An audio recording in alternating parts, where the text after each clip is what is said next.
दोस्तों, आज हम आपको एक ऐसे गरीब मजदूर की मोहब्बत का सच्चा वाकया बताने वाले हैं जिसका दिल एक बादशाह की बेटी पर आ जाता है। इसके बाद एक दिन वो बादशाह के पास शहजादी का हाथ मांगने के लिए पहुंच जाता है, लेकिन इसके बाद में उस गरीब मजदूर के साथ में जो कुछ हुआ जानकर यकीनन आपकी भी आंखों में आंसू आ जाएंगे। इसलिए आज का यह वीडियो आप सभी के लिए बहुत खास है। आप इसको आखिर तक जरूर देखें और मेहरबानी करके इसे शेयर भी कर दें ताकि और भी लोगों के पास में यह वीडियो पहुंच जाए। तो चलिए दोस्तों, शुरू करते हैं। दोस्तों, खुरासान में एक बल्ख नाम का शहर है जहां पर लोग गर्मियों में अक्सर घूमने फिरने और अपनी छुट्टियां मनाने के लिए जाया करते थे। एक बार सारे लोग गर्मियों का लुत्फ लेकर वापस चले गए, लेकिन एक मजदूर था, उसको बल्ख की हवा रास आ गई। इसलिए उसने फैसला कर लिया था कि अब यहाँ से वो वापस नहीं जाएगा, यानी कि अब वो अपनी जिंदगी का बाकी हिस्सा बल्ख की सरजमी पर ही गुजारेगा। इसके बाद उसने वहीं पर एक कुटिया बना ली और उसी में वो रहने लगा। उस कुटिया के सामने ही बल्ख के बादशाह का एक बहुत ही आलीशान और एक बहुत ही खूबसूरत महल था। अब वो मजदूर दिन भर मजदूरी करता और शाम को आकर अपनी कुटिया में बैठकर बादशाह के महल की तरफ देखता रहता। उस महल के सामने एक खूबसूरत बाग था जिसमें शहजादी अक्सर टहला करती थी। एक दिन शाम के वक्त मजदूर उस बाग की तरफ देख रहा था कि तभी उसकी नजर शहजादी के ऊपर पड़ गई। शहजादी को देखते ही मजदूर मचल गया, क्योंकि वो शहजादी हुस्न की मलिका थी, बहुत ज्यादा खूबसूरत थी। जैसे ही मजदूर की नजर शहजादी पर गई तो उसका दिल थम कर रह गया। वो सोचने लगा कि भला कोई इतना भी हसीन हो सकता है। उसकी निगाहें चार जरूर हुई, लेकिन साथ ही उसने अपनी नजरें शर्म से झुका ली और सोचने लगा कि मुझे अल्लाह देख रहा है। मगर कहते हैं कि हजारों तलवारों से ज़र्ब करना इतना आसान नहीं होता है जितना निगाहों के वार से कत्ल करना आसान होता है। तलवार का कटा हुआ एक मर्तबा ही आह करता है और फिर मर जाता है, लेकिन निगाहों का मरा हुआ हर बार जीता है और हर बार मरता है। कुछ ऐसी हालत इस मजदूर की भी हो गई थी, मगर वो करता भी तो क्या करता, वो तो एक शहजादी थी। इसलिए मजदूर बेचारा अपना दिल पकड़ कर रह गया। लेकिन अब उसको ना ही खुद की फिक्र रही और ना ही मजदूरी करने की। अब बस वो तो हर वक्त शहजादी के बारे में ही सोचने लगा था। कभी कभी रात के वक्त हवा चलती तो बेचारा अपनी कुटिया का दरवाजा खोल देता कि कहीं वो आ तो नहीं गई है। बाहर निकलकर देखता तो हवा का झोंका होता। अब वो कभी हवाओं से बातें करता तो कभी फिजाओं से बातें करता। हालांकि वो एक गरीब मजदूर था, मगर फिर भी उसका दिल शहजादी पर आ गया था। फिर इसी हालत में उसके दिन गुजरने लगे। रातें ढलती गई, ना खाने की फिक्र ना सोने की फिक्र। इसी तरह से कई दिन उसने दीवानगी में गुजार दिए। काफी दिन तक वो मुसल्ला बिछाकर अल्लाह के सामने गिड़गिड़ाता रहा। अल्लाह से दुआओं में उस शहजादी को मांगता रहा और कोशिशें करता रहा। निकाह के लिए प्लान बनाता रहा, लेकिन पलटकर फिर कभी शहजादी के महल की तरफ नहीं गया, उसके महल के सामने चक्कर नहीं लगाई। लेकिन फिर जब उसकी दीवानगी एक जगह पर जाकर थम गई तो अपने अंदर हौसला पैदा किया, अपने अंदर हिम्मत पैदा की और अपने आप से कहने लगा कि उठ और सीधा जाकर बादशाह से शहजादी का हाथ मांग ले। बस फिर क्या था, रात को ही उसने जाने की तैयारी कर ली। रात के आखिरी पहर में सिसकियां लेता हुआ अल्लाह से दुआ करने लगा, ए बिगड़ी बनाने वाले मेरी भी बिगड़ी बना दे, ए किस्मत संवारने वाले मेरी भी किस्मत को संवार दे। ए अल्लाह, मेरी किस्मत में तो उसे लिख दे जिसने मेरा चैन खोया है। ए खुदा, तुम्हारे दर से ऐसी कौन सी नेमत है जो मिल नहीं सकती है, तुम तो तकदीर बनाने वाले रब हो। बस अब वो गरीब मजदूर सुबह का इंतजार करने लगा। फिर जैसे ही सुबह का सूरज तुलू हुआ तो वो गरीब मजदूर बादशाह के महल की तरफ चल पड़ा। थोड़ी ही देर में वो महल में पहुंच गया। उस वक्त महल में दरबार लगा हुआ था, हर एक की सुनवाई हो रही थी। अचानक ही एक सिपाही बादशाह के सामने हाजिर हुआ और कहने लगा कि बादशाह सलामत, एक गरीब मजदूर आया है, वो आपसे मिलना चाहता है।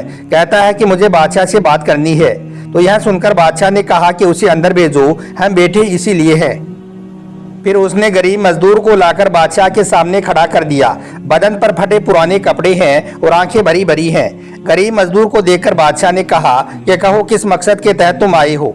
तो इस पर गरीब मजदूर ने बड़ी बेबाकी से कहा कि जहां पना जो फरियाद में लेकर आया हूं वो सबके सामने कहने की नहीं है। अगर आप मेरी फरियाद को सुनना ही चाहती हैं तो आप मुझसे अकेले में मिलिए। बस फिर क्या था, बादशाह ने हाथ का इशारा किया, पूरी महफिल बर्खास्त हो गई। सब लोग वहां से चले गए। फिर बादशाह ने गरीब मजदूर को एक उजरे में बुलाया और कहा कि अब कहो तुम्हारी क्या फरियाद है। तो यह सुनकर गरीब मजदूर ने बेबाकी के साथ कहा, बादशाह सलामत, आपकी जो इकलौती बेटी है, जो बल्ख की शहजादी है, मैं उसका हाथ मांगने के लिए आपके पास आया हूँ। उसके साथ में मैं निकाह करना चाहता हूँ। बादशाह ने जैसे ही ये गरीब मजदूर के मुंह से यह सुना तो उसके पैरों के नीचे से जमीन खिसक गई। वजीर की आंखों में खून उतर आया। वजीर अपनी तलवार को हरकत देते हुए कहने लगा, ए बदबख्त इंसान, तू अपनी औकात तो देख, तू शहजादी का हाथ मांगने के लिए आया है। मगर वह रे मुसलमान, क्या अंदाज था उस बादशाह का। बादशाह ने वजीर को झिड़कते हुए कहा कि क्या बकवास कर रहे हो, इस्लामी एतबार से निकाह का पैगाम कोई भी किसी के यहाँ भेज सकता है। फिर बादशाह ने ऐसे ही करके पूरे मामले को रफा दफा कर दिया।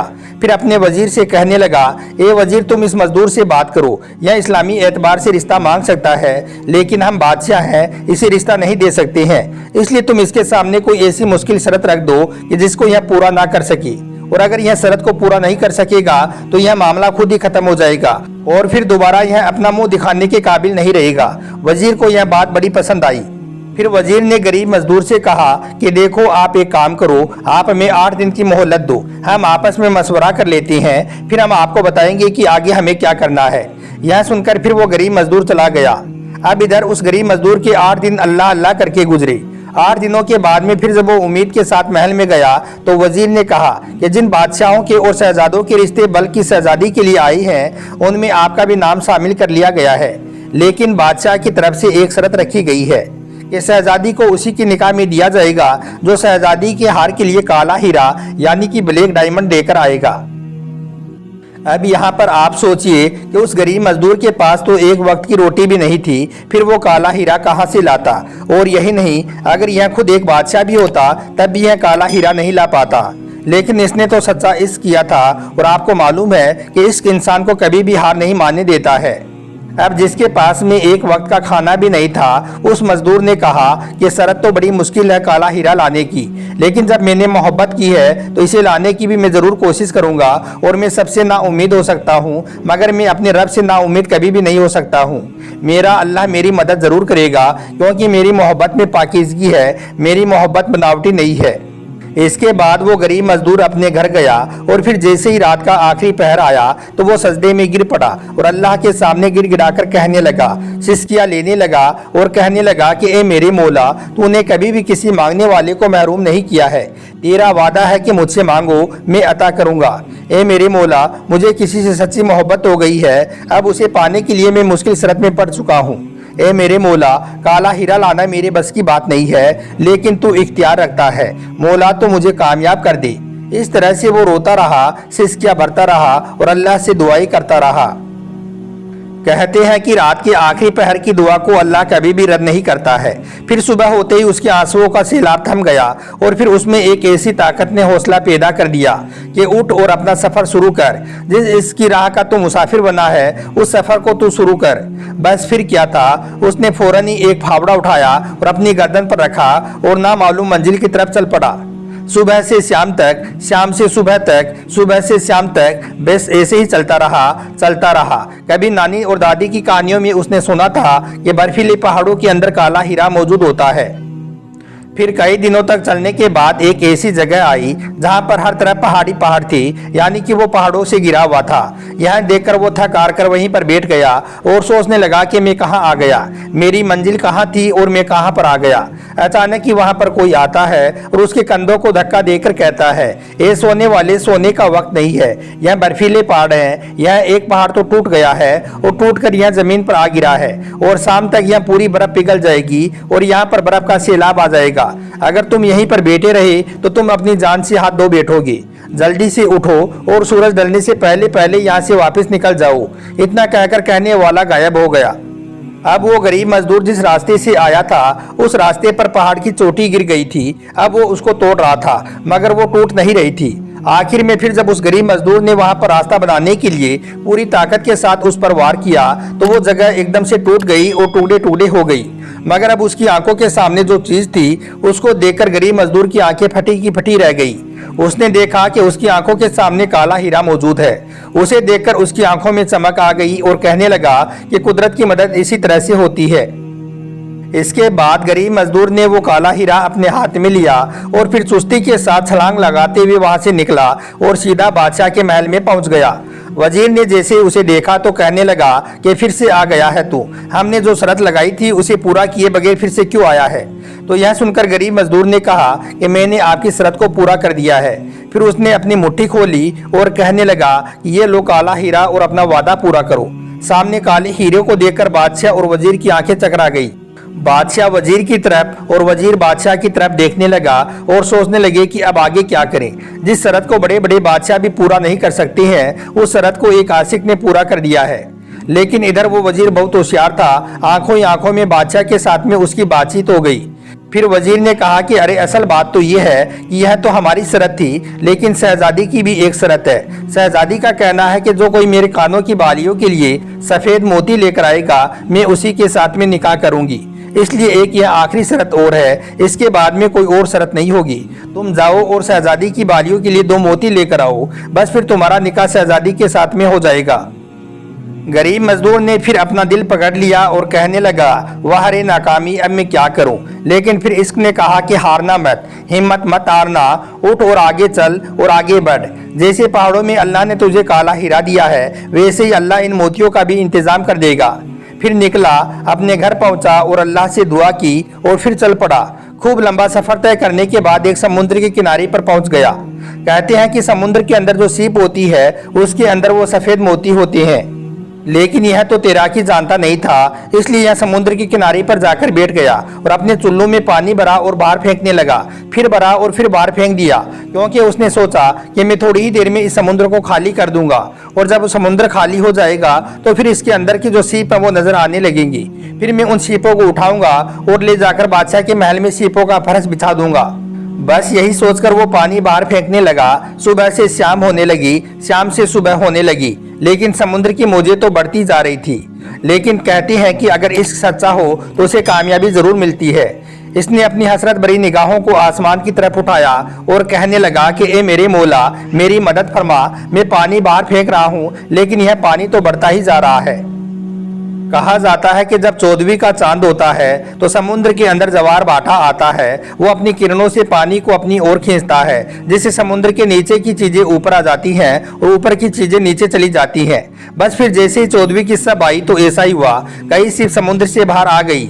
सुबह का वक्त हुआ तो उसने उन सिपों को अपने दामन में समेटा और फिर सफेद मोतियों को लेकर फिर बादशाह के महल की ओर दौड़ पड़ा। गरीब मजदूर को देखकर वजीर फिर से कहने लगा कि फिर से आ गया है तू। तो कहने लगा कि अब मैं सफेद मोती भी ले आया हूँ। मोतियों को देखा तो वो पहचान गए कि सच्चे मोती लाया है। अब उनके पास में कोई जवाब नहीं था, इसलिए फिर वजीर ने धीरे से कहा कि जरा सोचो तो सही, तुम कहाँ रिश्ता मांग रही हो। आपने यह शर्तें तो पूरी कर दी, लेकिन थोड़ा बादशाह की इज्जत का तो ख्याल कर लो।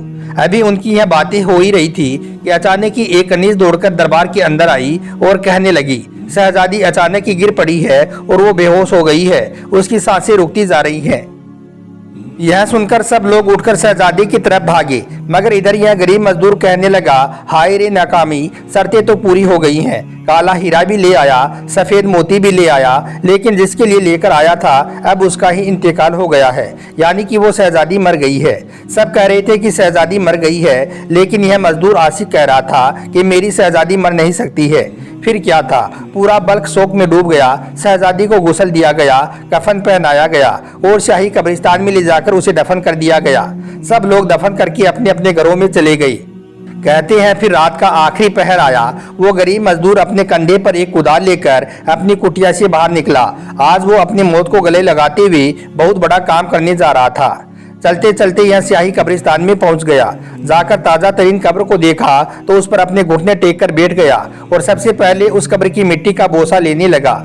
इसके बाद वो जल्दी जल्दी कब्र से मिट्टी को हटाने लगा। कब्र ताजा थी, जल्दी से मिट्टी हट गई, उसको तख्त नजर आने लगी। उसने फौरन ही तख्त हटाई तो उसे कफन दिखाई देने लगा। वो बेचैन हो गया, जल्दी से कब्र में उतरा और शहजादी को अपने कंधे पर उठा लिया और फिर बाहर आकर कब्र की मिट्टी को बराबर किया और अपनी कुटिया में शहजादी को ले गया और फिर घुटनों के बल बैठ गया और आसमान की तरफ देखकर रोने लगा और कहने लगा, ए अल्लाह, जब बूढ़ी जुलेखा फिर से जवान हो सकती है, डूबा हुआ सूरज फिर से पलट सकता है, मुर्दा से जिंदा और जिंदा से मुर्दा बच्चा पैदा हो सकता है, तो फिर ए अल्लाह, तू वही है जो किसी से भी पैदा नहीं हुआ है। तुझे तेरे आखिरी महबूब का वास्ता है, मैंने इससे सच्ची मोहब्बत की है, तू मेरी लाज रख ले और इस मुर्दा शहजादी के अंदर फिर से जान बख्श दे। ए मेरे अल्लाह, अगर आज तू इस मुर्दा शहजादी में जान डाल दी तो मुझे एक नई जिंदगी मिल जाएगी। अभी गरीब मजदूर दुआएं मांग ही रहा था कि तभी अचानक दरवाजे पर किसी की दस्तक हुई।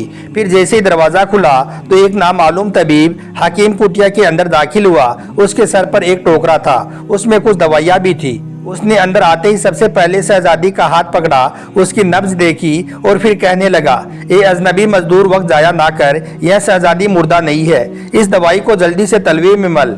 फिर गरीब मजदूर ने जल्दी जल्दी वो दवा शहजादी के तलवों में मलने लगा। फिर उस हकीम की निगाहें चिराग की रोशनी में उस शहजादी के चेहरे पर टिक गई। अचानक ही शहजादी हरकत करने लगी। इसके बाद तबीब ने दूसरी दवा निकाली और शहजादी की नाक में डाल दी तो उससे शहजादी को एक छींक आई और वो शहजादी उठकर बैठ गई।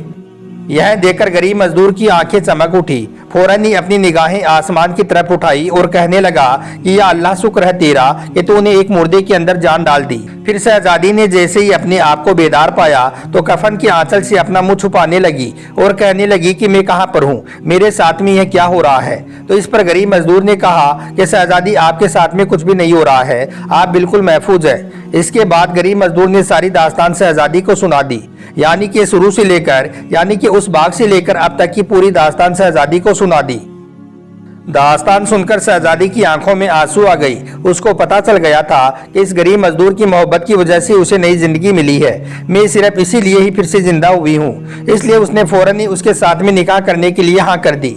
यह देखकर फिर हकीम ने कहा कि हम दोनों यहाँ पर गवाह हैं, तुम निकाह कबूल कर लो। फिर उन दोनों का निकाह हो गया और इस तरह से उस गरीब मजदूर को भी एक नई जिंदगी मिल गई। अब इधर लोग कह रहे थे कि शहजादी का इंतकाल हो गया है, लेकिन शहजादी तो नई जिंदगी पाकर गरीब मजदूर के साथ में उसकी कुटिया में रह रही थी। ऐसे करते करते फिर कई दिन गुजर गई और बिल आखिर फिर वो दिन भी आ गया। इस कुटिया के अंदर एक फूल खिल गया, यानी कि इनको एक खूबसूरत सा बेटा पैदा हो गया।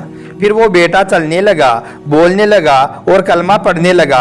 तो एक दिन शहजादी ने कहा कि सुना है मेरे इंतकाल के बाद अब्बा और अम्मी की तबीयत मस्जिद और मदरसों की तरफ ज्यादा ही हो गई है। जगह जगह पर वो मस्जिद और मदरसे कायम कर रहे हैं। हम एक काम करते हैं कि महल में जो मदरसा चलता है उसमें हम अपने बेटे को भी भेज देते हैं।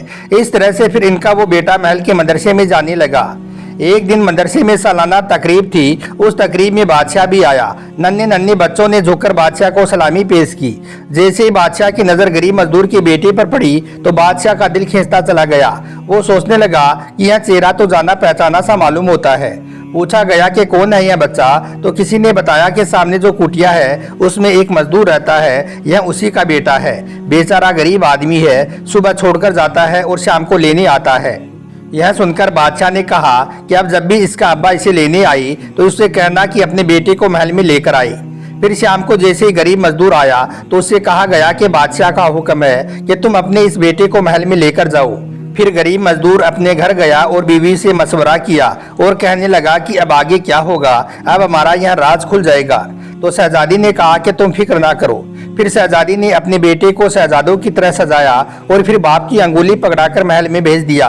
गरीब मजदूर भी अपना भेष बदल चुका था। फिर जैसे ही वो महल में पहुंचा तो बादशाह ने उस बच्चे को अपनी गोद में उठा लिया और सीधा मलिका के पास पहुंच गया। जैसे ही मलिका की नजर बच्चे पर पड़ी तो हैरान रह गई। वो कहने लगी कि बादशाह, जानते हो हमारी महरूम शहजादी का बचपन भी ऐसा ही था। इसकी नाक तो देखो, इसके होठ देखो, इसकी आंखें तो देखो, अरे यह तो पूरा महरूम शहजादी से ही मिलता है। फिर मलिका कहने लगी, बादशाह, यह बच्चा मुझे अपनी बेटी की याद दिलाता है। अब यह मेरे पास में ही रहेगा, अब हम इसे वापस नहीं जाने देंगे। तो बादशाह ने कहा, बेगम, बच्चे खरीदे और बेचे नहीं जाते हैं, पहले इसके माँ बाप से हमें पूछना पड़ेगा। इसके माँ बाप गरीब लोग हैं, हम अपने महल में उनको जगह दे देंगे, वो हमारे महल में रहने लगेंगे, तो फिर हम इस बच्चे को भी देखते रहेंगे और हमें तसल्ली मिलती रहेगी। लेकिन किसी की गोद खाली करना हमारा मकसद नहीं है। फिर बादशाह बाहर आया और गरीब मजदूर से कहने लगा, हमारी मलिका की ये ख्वाहिश है कि यह बच्चा हमारे महल में ही रहे। तो इस पर मजदूर ने कहा कि बादशाह, बच्चे बेचने के लिए नहीं होते हैं। दोस्तों, यहाँ पर आप कुदरत का खेल देखें। कल यहाँ पर गरीब मजदूर खड़ा था, शहजादी का हाथ मांग रहा था, और आज यह बादशाह खड़ा है, इसका बच्चा मांग रहा है। इसी को ही दुनिया कहते हैं। गरीब मजदूर कहने लगा कि पहले मैं अपनी बीवी के साथ में मशवरा करूंगा, अगर मेरी बीवी राजी हो गई तो हम यहाँ पर रह लेंगे। तो यह सुनकर बादशाह ने कहा कि आप एक काम करें, आपकी बीवी को मनाने के लिए आप हमारी मलिका को अपनी कुटिया में ले जाएं, वो उसे मना लेंगी। फिर आप यहाँ पर आकर रहने लग जाना। यह सुनकर गरीब मजदूर ने कहा कि अच्छा ठीक है। इतना कहकर फिर वो बच्चे को लेकर वहां से चला गया। अभी यह अपनी कुटिया में पहुंचा भी नहीं था कि इधर मलिका ने कहा कि डोलिया तैयार करो। फिर फौरन ही डोलिया उठ गई। लोग कहने लगे कि अचानक मलिका किधर जा रही है, तो किसी ने कहा कि मजदूर की कुटिया में जा रही है। अरे कुटिया में? तो लोग कहने लगे कि जब से शहजादी का इंतकाल हुआ है तब से इनको गरीबों से प्यार हो गया है, इसलिए यह गरीब की कुटिया में दुआ लेने जा रही है। फिर काफिले ने मजदूर की कुटिया पर दस्तक दी और आवाज देने लगे, दरवाजा खोलो, मलिका तशरीफ ला रही है। फिर जैसे ही दरवाजा खोला गया तो सामने मलिका खड़ी थी। जैसे ही शहजादी पर मलिका की नजर पड़ी तो उसकी पलक झपक गई। वो सोचने लगी कि मैं कोई ख्वाब तो नहीं देख रही हूँ। फिर कहने लगी, शहजादी शहजादी तुम तो मर चुकी थी, फिर तुम यहाँ पर कैसे आ गई? इधर शहजादी भी अपने जज्बात पर काबू ना पा सकी। फिर माँ बेटी लिपट कर बहुत देर तक रोती रही। फिर जब वो रो चुकी तो फिर पूछा कि बेटी तुम यहाँ पर कैसे? इसके बाद शहजादी ने पूरी दास्तान सुना दी। बस फिर क्या था, यह बात पूरे शहर में आग की तरह फैल गई। लोग कहने लगे कि जिसको दफन कर दिया गया था उसे किसी की पाकीज़ा मोहब्बत ने नई जिंदगी दे दी। फिर इसके बाद फैसला हुआ कि अब तक जिसे लोग गरीब मजदूर कह रही थी, अब वो बल्कि के बादशाह का दामाद है और वो कुटिया में रहने वाली लड़की कोई गरीब की बीवी नहीं है, बल्कि वो बादशाह की शहजादी है। इसके बाद ऐलान हो गया, अब तुम्हें कुटिया में नहीं रहना है, अब महल में चलना है। फिर महल से लेकर कुटिया तक सिपाहियों की कतार लग गई और जो वजीर कल तक इस गरीब मजदूर को डांटा करते थे, आज वो वजीर उसके सामने अपना सर झुकाए हुए खड़े थे।